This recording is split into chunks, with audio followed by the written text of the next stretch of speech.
I wouldn't put it on her natural Over. hair. I Yeah. wouldn't put it on the gold band. I would start below the gold band on the cotton Okay. candy white, put Right. the 10 AA on there all through, set Uh-huh. your timer. I would check it in like 8 minutes because her hair is not gonna it's not Oof. gonna take 20 minutes. It's gonna be like so absorbent and it's gonna just suck it right in. But the beauty of Okay. the AA is it's not gonna get muddy because it's super warm and she needs that put back in her hair. So number Right. one, I would make sure her hair is clean and Okay. I would spray porosity spray on the hair Okay. before the I 10 AA. have that.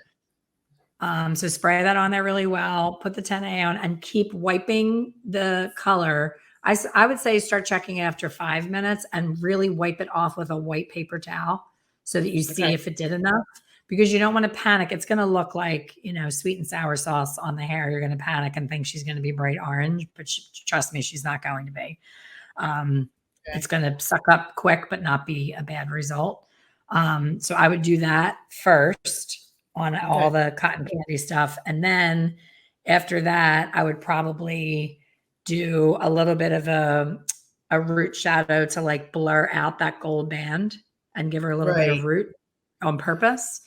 I would probably wrap your money piece using the existing hair that's light in conditioner. I wouldn't put any more bleach on her hair so that she has that pop of color in the front. And then when you're putting it on, you want to like start just at the root and onto the gold band.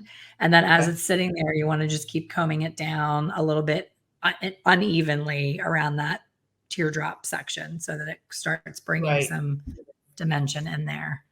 Okay. I would use like probably a level 7 on the root drop. I wouldn't go too dark, even if her natural is darker. And I would probably on the gold band use a straight P. So 7P with a little bit of 7N.